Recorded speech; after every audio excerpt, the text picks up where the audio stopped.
Welcome to Status Check with Spivey, where we talk about life, law school admissions, a little bit of everything.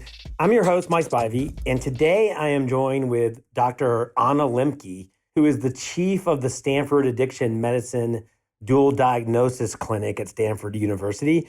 You may recognize the name. She was featured as an expert in the Netflix documentary, The Social Dilemma. She's written a number of books, the most recent, which is a New York Times bestseller, Dopamine Nation. And we talk a good deal about dopamine, which is the neurotransmitter of motivation. Here's how it matters. If you find yourself lying in bed, waking up, and playing a video game or watching YouTube videos when you know you should be getting ready for class, or the way she worded it in our interview, if you're watching lectures from class at 2 times speed so you can get back to that video game because you crave playing it, there's something out of balance in your dopamine system that if it's not addressed, it's just going to get worse. Your motivation is going to go down. Your desire to study and be involved in life is going to go down. Dr. Lembke is very busy. She treats patients. So we only had 30 minutes. We spend every bit of that 30 minutes talking about your reward motivation structure, what the detriments are to it, and some of the ways that sort of maybe antidote some issues people may be having. I hope this is helpful. And without further delay, here's Dr. Lembke. Dr. Lembke, it's great to have you.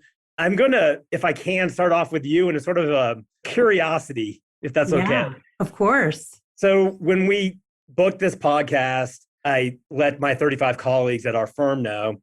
One of them immediately responded, "Oh, she terrifies me."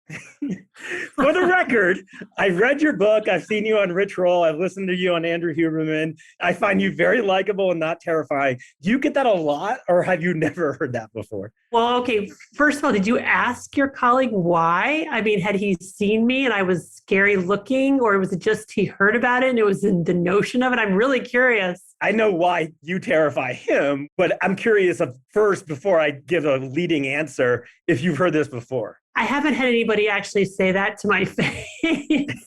Let me put it to you this way. When I wrote Dopamine Nation, I didn't think anybody would read it. Why? Because I figured that they would kind of get the gist of my message and say, I don't want to hear that. I don't want to hear about eliminating pleasures and inviting pain into my life. No way. But to my surprise, as you know, a lot of people have read it and it's really resonated for people. So I hope that I'm able to convey what is maybe initially a terrifying message into a hopeful and positive message. I think that's right. I think that this notion of, by the way, it is very well received, your book, but this notion of, wait, I can't have chocolate anymore in my life. Right. And then the gremlins are going to jump on. So our listeners tend to be people applying to college, applying to graduate schools. Mm-hmm. And when I was getting my doctoral degree, this is the late 90s, it was in goal setting was my research. So it intersected with a little bit of motivation. Back then, this is so long ago, I believe we thought of dopamine as the neurotransmitter of pleasure. Mm-hmm. And more recently, it's been much more tilted towards motivation. Your ancestors find the strawberry and they're motivated to go back the next day and find the whole bush, right, and pass on their genes. So how does one, in today's world where we don't need to find strawberries, but we want to wake up in the morning, how important is our baseline dopamine to waking up motivated to study when you can turn on the TV or play a video game in bed? Yeah. So this is really, the heart of the message that I want to convey. And I think the lens of neuroscience is a really good way to do that.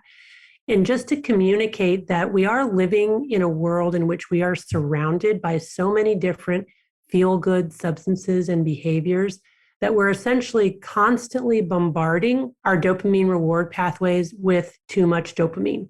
And our primitive brains were not evolved for that. Our primitive brains were evolved to approach pleasure and avoid pain. And that's precisely what's kept us alive in a world of scarcity. And we no longer live in that world. So what's happened is that in order to accommodate the constant things and stuff that we have in our lives and the constant increases and influxes of dopamine in the reward pathways, that our brains essentially adapt to that by down-regulating our own dopamine receptors and our own dopamine transmission.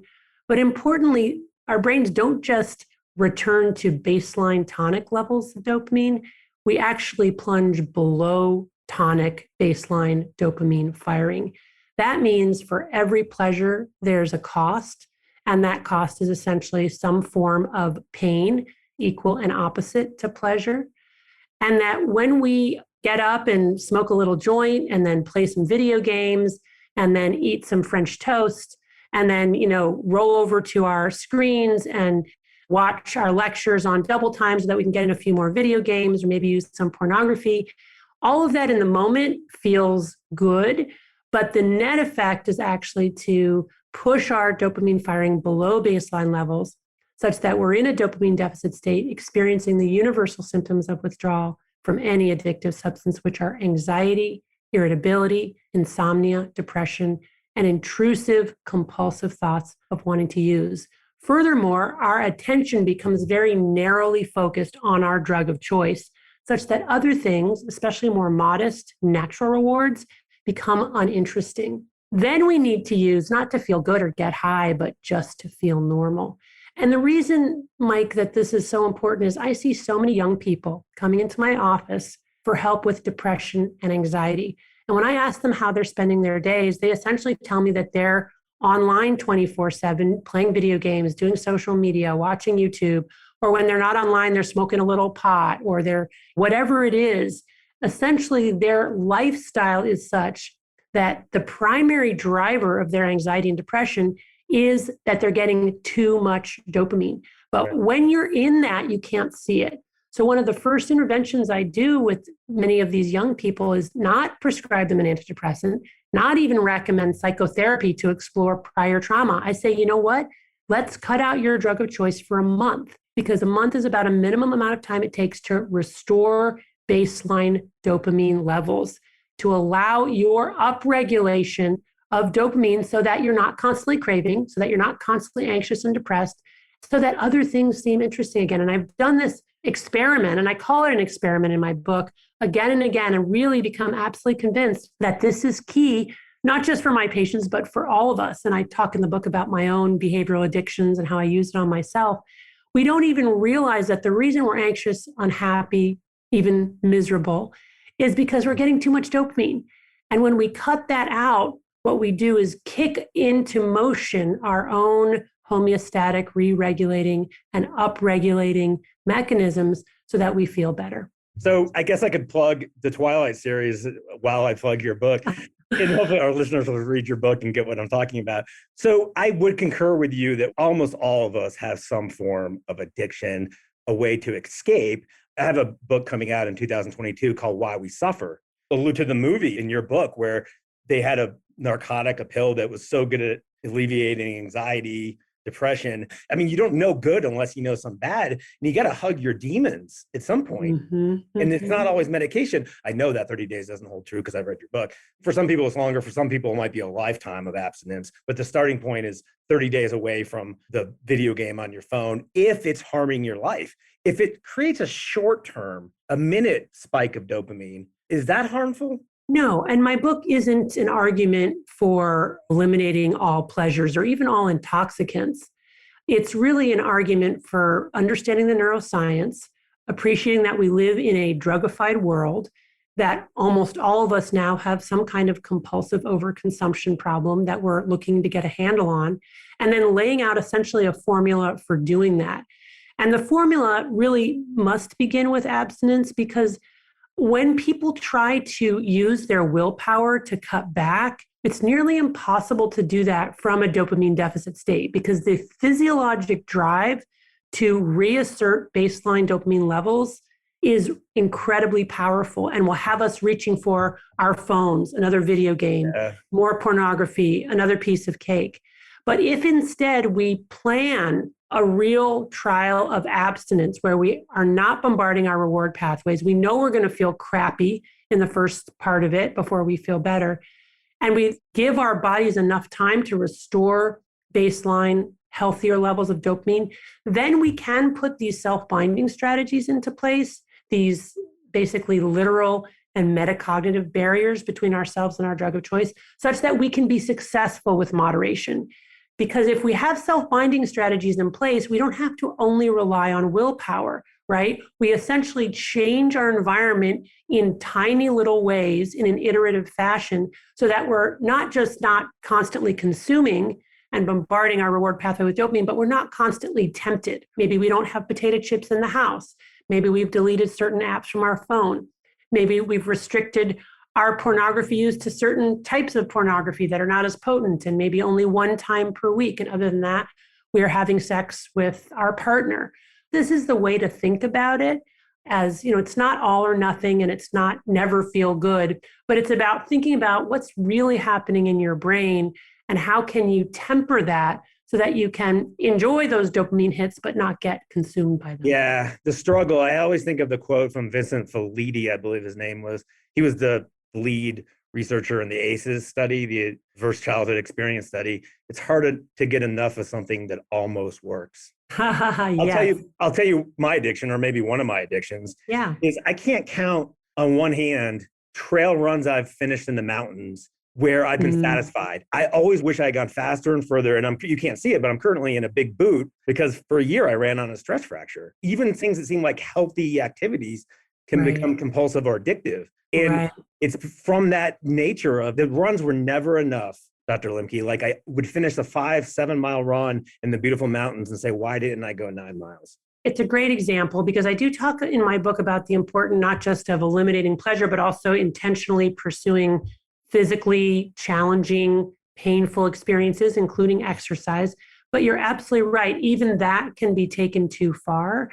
Generally, we think of getting dopamine indirectly through exercise or painful endeavors as a healthier and more enduring source of dopamine. But if you do too much of it and you take it too far, and for example, you run on a stress fracture, is obviously not healthy either. And I have also seen in my practice, people who get addicted to exercise. And so again, the intervention there would be a period of abstinence, which by the way is painful, right? I mean, this is the key thing that when we take away our drug, no matter what it is, we go into withdrawal, right? We experience those psychological and physical symptoms. But if we can just allow ourselves to tolerate it, time, in fact, will heal that. We will restore baseline homeostasis. And then we'll be able to look more clearly at, wow, why was I doing that? And that was really harmful for me and others. But again, when you're in it, it's hard to see it. So I would wonder, now that you have some distance from your compulsive running, do you look back at that and say, wow, that was kind of crazy. I wonder why I kept going? I do look back at it. And I think of the moments, I call them liberation. It's almost universality or something. I think of the moments where I did run and I would round a corner and the sun would peek through the trees. I run very early. And I didn't care about my time. And sometimes, a couple of times, I would just stop and enjoy the sun. And then I wonder why that's not, at 49 years old, why that's not every run. It's been 6 weeks since I've been in this boot. So hopefully I'm not going through withdrawal anymore. Hopefully I'm somewhat affable. I suspect, though, just knowing my nature, it's not going to be a perfect, you talked about this in your book, it's almost like a bookmark. Your dopamine, for an alcoholic who had severe alcoholism, they can't take 5 years off and have one drink. Oftentimes, they'll take 5 years off and the re-ops will be acute.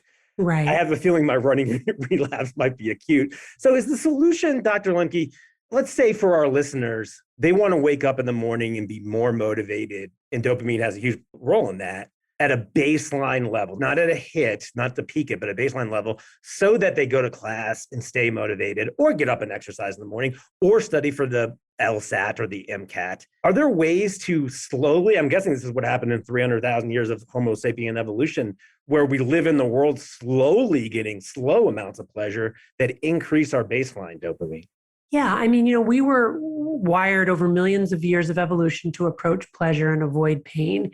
That is in us. That is our instinct. The problem is because we live in this world of overwhelming abundance, that instinct has now gotten us into trouble. So we have to adapt to this new ecosystem using our great big brains, our prefrontal cortex, and really orient differently on rewards. And ideally, anything that brings reward kind of quickly and sort of at our command is vulnerable to tolerance, dependence, and withdrawal. And you even have that with your runs and your morning sunrises. So what that tells me is that you could try to find a different source of reward and reinforcement, but there's also cross addiction. Once we've been addicted to something, we can be addicted to something else that all sort of works on the same pathway.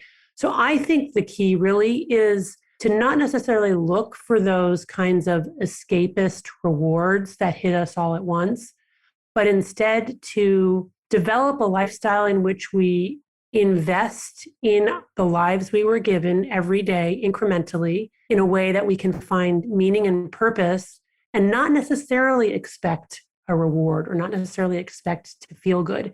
I think part of the trap is that we've come to decide that as a culture, we should be feeling good and we should feel happy, but instead to recognize that life actually really is a struggle and that, those moments of grace and moments of happiness do come, but they're often unpredictable.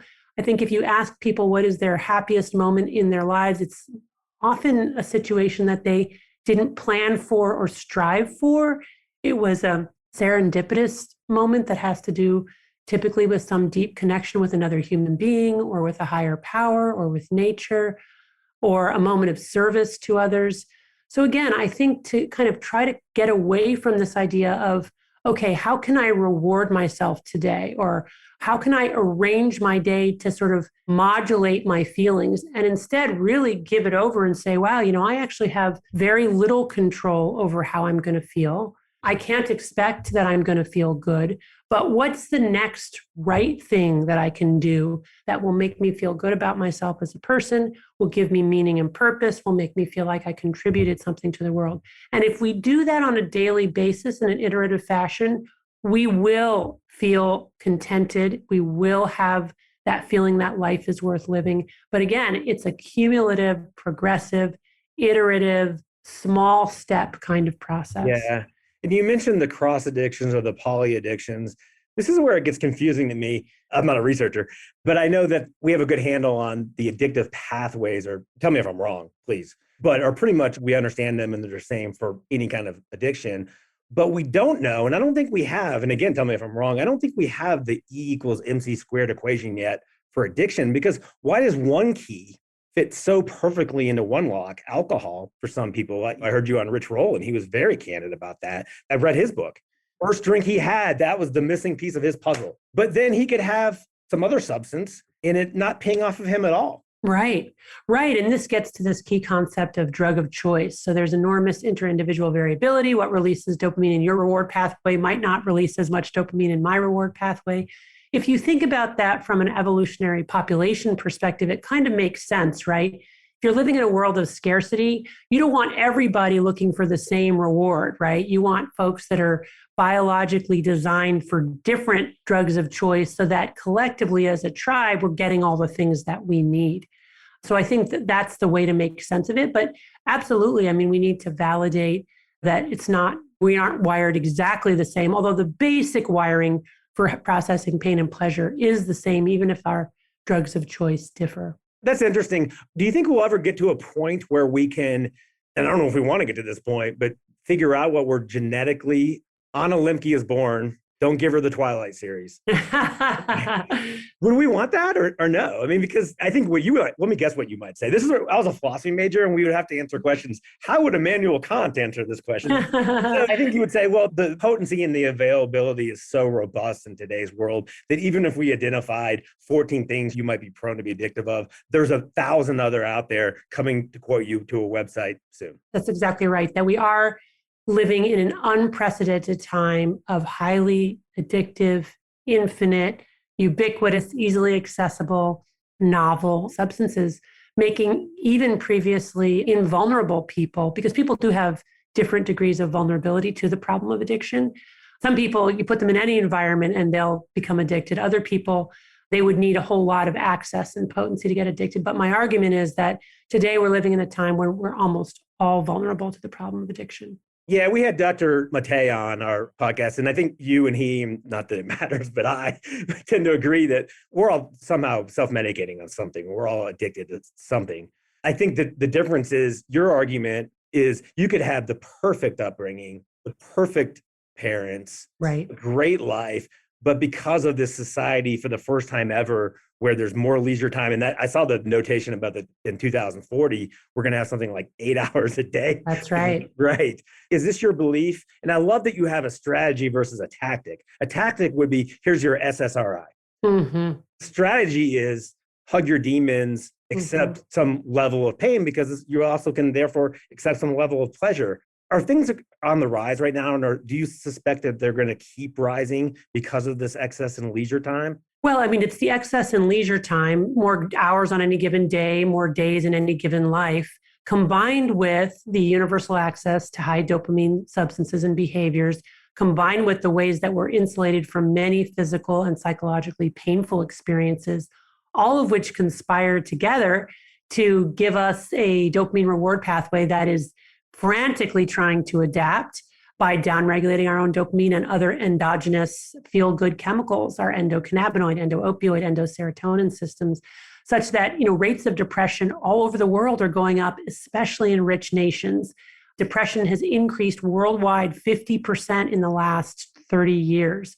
If you look at happiness surveys, people in the United States and around the world, but again, especially in rich nations, were happier in 2008 than they were in 2018. Rates of alcohol addiction have gone up 85% in women, 50% in older people. These are demographic groups that were previously insulated from problems of alcohol addiction, or relatively speaking. So we were really seeing a modern epidemic of compulsive overconsumption, addiction. And, the smartphone is really just like the everyman example of how we're all sort of compulsively engaged. I'm so glad that we're having these conversations, that people are beginning to think about these problems. And I do hope that by looking at it through the lens of neuroscience, as well as I do in my book, holding up people in recovery from severe addiction as modern day prophets for the rest of us, we can cobble together a roadmap for how to live in this new world. I know you have something coming up. One final takeaway for our listeners, one final piece of advice. I think I want to emphasize again, especially for young listeners, if you are unhappy in your life, and or if you just want to change your behaviors around things that you do too much of and wish you didn't do, there's a lot of hope. And it's not sort of an all or nothing proposition. What my book invites you to do is to really do an experiment and gather data. And the key to an experiment is that we need to act, right? It's not just about changing thoughts or changing emotions. We actually need to change our behavior and then experience the emotions and thoughts that follow from that, and then interpret them and have that inform next steps. And so that's really what I hope young people will do, is to, try some things that seem counterintuitive, but which, although initially painful and difficult, might actually lead you to a really exciting place. I'm going to gift this to a doctor friend of mine. I love the way you speak with your patients. I love what you learn from your patients. Oh, thank you. And I very much appreciate your time, Dr. Lembke. Oh, thank you, Mike. Well, it was a great interview. And thanks for the work that you do, reaching out to young people, especially. I appreciate it. We'll look forward to seeing you on Netflix again. Sounds good. Bye-bye.